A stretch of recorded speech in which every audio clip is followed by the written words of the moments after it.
তেল দিয়ে নয়, জল দিয়ে আপনারা বানিয়ে নিন এরকম নরম ও তুলতুলে আলু কুলচা। রেসিপিটা খুবই সহজ। এভাবে আলু কুলচা বানালে খুবই নরম ও টেস্টি হবে। তো চলুন রেসিপিতে যাওয়া যাক। হ্যালো এভরিওয়ান, আসসালামু আলাইকুম। আমি এখানে নিয়েছি 500 গ্রাম ময়দা, তাতে দিয়ে দিলাম 2 চা চামচ নুন, দিয়ে একটু ভালো করে মিক্স করে নেব। তারপর দিয়ে দিলাম 2 চা চামচ চিনি গুঁড়ো। আপনারা চাইলে এখানে চিনিটা গোটাও ব্যবহার করতে পারেন।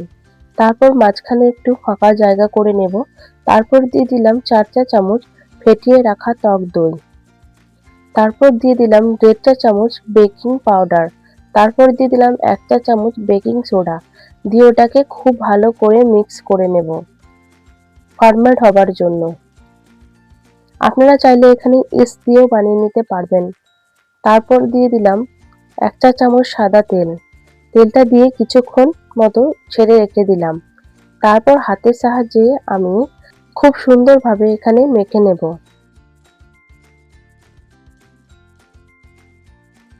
তারপর অল্প সামান্য জল দিয়ে আমি এখানে একটা সফট ডো মেখে নেব। জলটা অল্প অল্প করে এখানে ব্যবহার করতে হবে। খুব ভালো করে মথে নিয়ে আমি এখানে একটা সফট ডো বানিয়ে নেব। যদি খুব বেশি হাতে লেগে যায় তাহলে এখানে অল্প পরিমাণ সাদা তেল ব্যবহার করতে পারেন, যাতে হাতে লাগবে না। দিয়ে খুব ভালো করে মেখে নিয়ে প্রায় 15 মিনিট অথবা সময় থাকলে আধা ঘন্টা মতো ঢাকা চাপা রেখে দেব। আর এখানে আলু স্টাফিংটা বানানোর জন্য আমি এখানে দুটো সেদ্ধ আলু নিয়ে নিয়েছি। তারপর আলুগুলোকে গ্রেট করে নেব। আপনারা চাইলে এখানে ম্যাশার দিয়ে ম্যাশও করে নিতে পারেন। এখানে আমি একটা গোটা পেঁয়াজ কুচিয়ে নিয়েছি। দুটো আলুর জন্য একটা পেঁয়াজ যথেষ্ট। তারপর নিয়েছি একটা কাঁচা লঙ্কা। ঝালটা আপনারা নিজেদের অনুযায়ী নিতে পারেন। তারপর নিয়েছি এক টুকরো আদা, যেটাকে গ্রেট করে নিচ্ছি। তারপর দিয়ে দিলাম স্বাদ মতো নুন, অল্প সামান্য ধনেপাতা কুচি, ভাজা জিরের গুঁড়ো 1 চা চামচ দিয়ে খুব ভালো করে হাতের সাহায্যে মিক্স করে নেব। তারপর রঙের জন্য দিয়ে দিলাম 1 চা চামচ কাশ্মীরি লঙ্কার গুঁড়ো, দিয়ে আবারও খুব ভালো করে মিক্স করে নেব। দেখুন আমার আলু স্টাফিং রেডি। দিয়ে এরপর আটাটাকে দেখব। দেখুন কত সুন্দর সফট আর নরম হয়েছে। একটা বোর্ডের মধ্যে অল্প সামান্য ময়দা আমি এখানে ছিটিয়ে নিচ্ছি। এরপর হাতের মধ্যে অল্প সামান্য ময়দা মেখে নেব। দিয়ে আর একটু খুব ভালো করে আমি একটু হাতের সাহায্যে মথে নিচ্ছি। দিয়ে যেরকম আমি লেচি কেটে নিয়েছি ওইভাবে আপনারাও সবাই লেচি কেটে নেবেন। যেহেতু আমি এখানে একটা খোলার মধ্যে বানাবো, তাই আমি একটু লেচিগুলোকে ছোট ছোট রাখছি।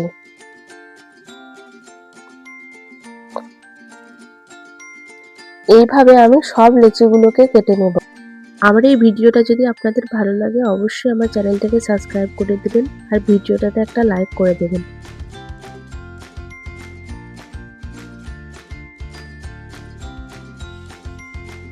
তারপর একটা রুমালকে আমি ভিজিয়ে নিয়ে এসেছি। তারপর ঢাকা দিয়ে দিব প্রায় 2 থেকে 3 মিনিটের মতো। দিয়ে খুব ভালো করে হাতের সাহায্যে আমি এটাকে একটা গোল শেপ বানিয়ে নেব বাটির মতো। দিয়ে তার মধ্যে আমি পুর ভরে মুখটাকে মুড়ে নেব।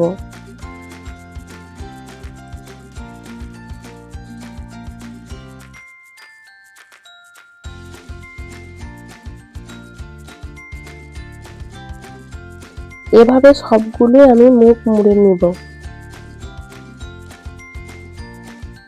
দিয়ে হালকা হাতে খুব ভালো করে আমি বেলে নেব।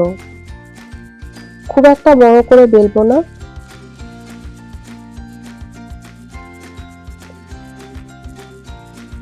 দিয়ে দিলাম অল্প ধনেপাতা কুচি, দিয়ে ভালো করে হাতের সাহায্যে ঠিক করে নিলাম। তারপরে দিয়ে দিলাম কালো জিরে, তারপর অল্প সামান্য সাদা তিল দিয়ে আবারও হালকা হাতে বেলে নিলাম।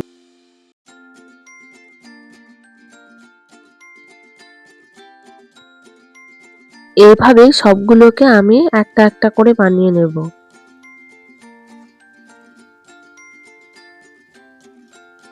ধনেপাতা ও কালো জিরে, সাদা তিল এগুলো দেখতে ভালো লাগার জন্য দিয়েছি। থাকলে দেবেন, না থাকলে দেওয়ার কোনো দরকার নেই।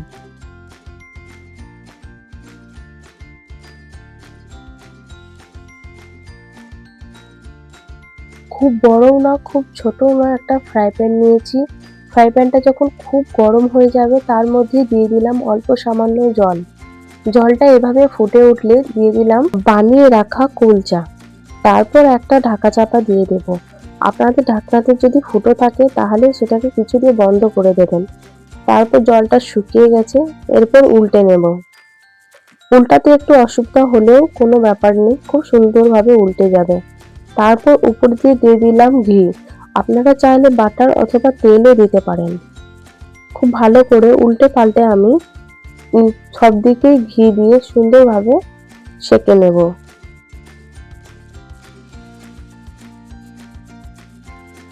এভাবেই সব আলুর কুলচাগুলোকে আমি বানিয়ে নেব। আমার এই ভিডিওটা যদি আপনাদের ভালো লাগে অবশ্যই আমার চ্যানেলটাকে সাবস্ক্রাইব করে দেবেন আর পাশে থাকা বেল আইকনটা প্রেস করে দেবেন। আর অবশ্যই ভিডিওটাতে একটা লাইক করে দেবেন। রেসিপিটা একটু ট্রাই করে দেখবেন। রেসিপিটা বানানো যতটা সহজ আর খেতেও খুবই টেস্টি হয়। তো রেসিপিটা একবার বানিয়ে দেখবেন অবশ্যই। আজকের মতো এখানেই আসি। টাটা। আসসালামু আলাইকুম। সবাইকে ভালো থাকবেন, সুস্থ থাকবেন, আমার ভিডিও দেখতে থাকবেন।